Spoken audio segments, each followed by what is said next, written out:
compañeros de tercero A y tercero B, de la materia Historia 3. El día de hoy hablaremos acerca de la presidencia de Plutarco Elías Calles y del periodo conocido como el Maximato.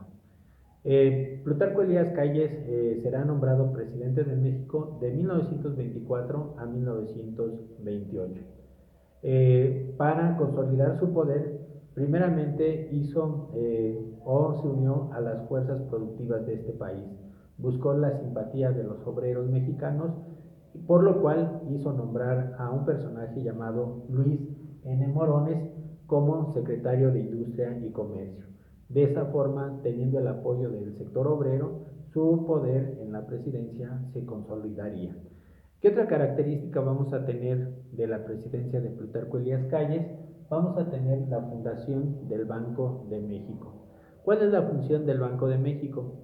La función del Banco de México sería recaudar divisas, controlar el flujo de capital y también recaudar en este caso el llamado patrón oro, ¿verdad?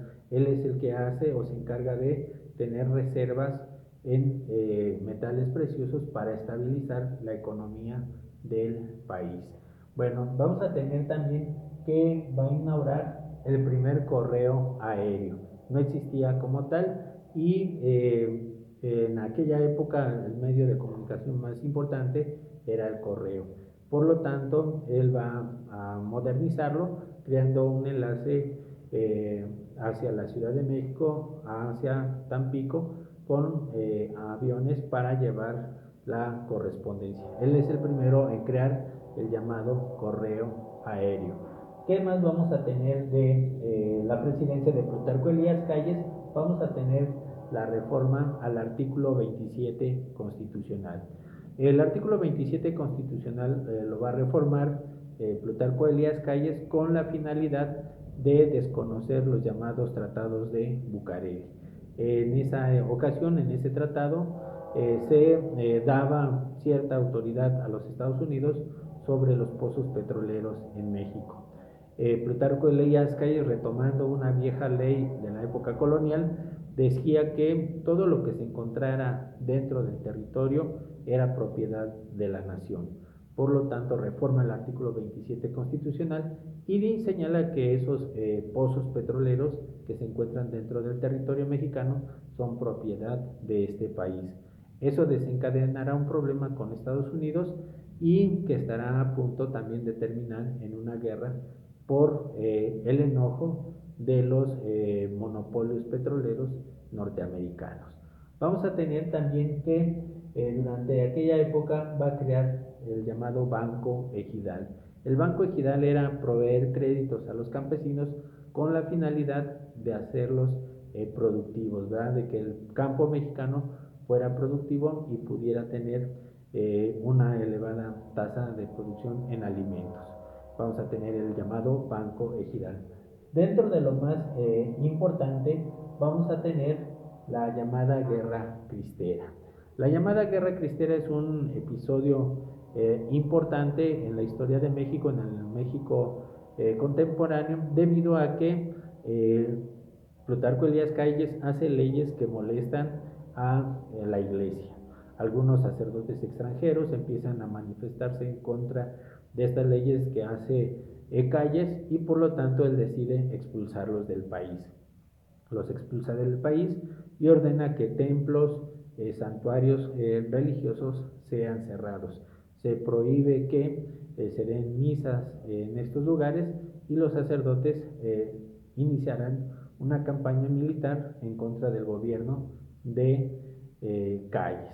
Vamos a tener nosotros que los viejos revolucionarios, sobre todo de la zona de Jalisco, Colima, Nayarit, que habían participado en la revolución, no habían entregado sus armas, las guardaron y cuando viene este problema de la guerra cristera, vuelven a formar grupos armados con la finalidad de hacerle entender a Calles que el cerrar los templos, el expulsar a los sacerdotes, no era lo correcto. Iniciará entonces una pelea armada entre los grupos católicos, en este caso llamados los cristeros, cuyo grito era Viva Cristo Rey, por eso se les llamaba así, cristeros, y el gobierno de Plutarco Elías Calles, ¿verdad? Entonces tenemos la llamada Guerra Cristera.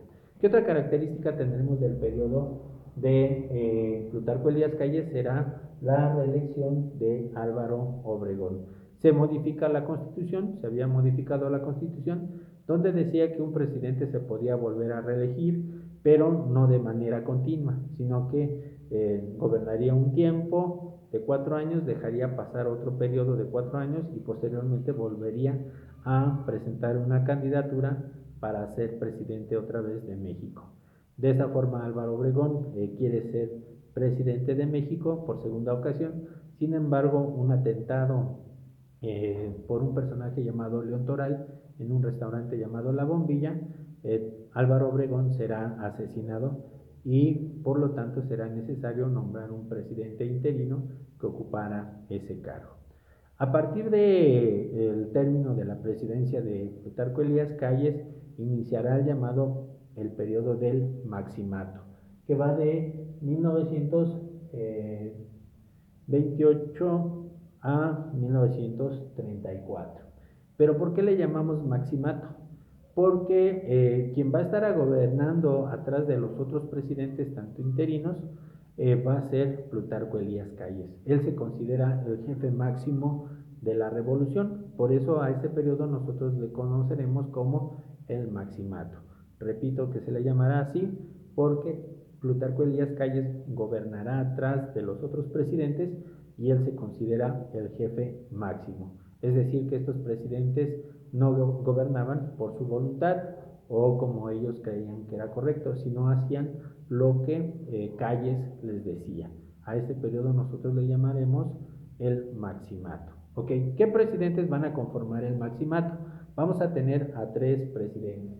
Va a estar Emilio Portes Gil, que va a gobernar de 1928 a 1930.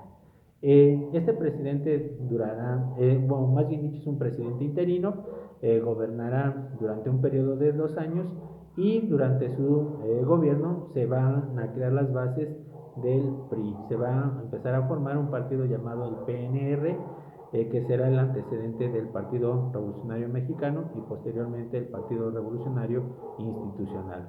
Vamos a tener que también Emilio Portes Gil dará fin en 1929 a la llamada Guerra Cristera, llegando a un acuerdo entre la Iglesia Católica y el gobierno mexicano. Bueno, para 1930 a 1932 gobernará Pascual Ortiz Rubio. Este personaje renunciará a la presidencia, durará también 2 años. Él tiene una frase muy conocida dentro de la historia de México, donde dice que él se va de la presidencia con las manos limpias, no manchadas de sangre y sin haber robado ningún dinero. Sin embargo, también fue un periodo, se sabe que fue un poquito violento. Vamos a tener que durante su gobierno se creó la ley del trabajo y se dividió el territorio de California. Antes nada más existía el territorio de la península de California y durante el gobierno de Pascual Ortiz Rubio se divide California en California Norte y California Sur, ¿verdad?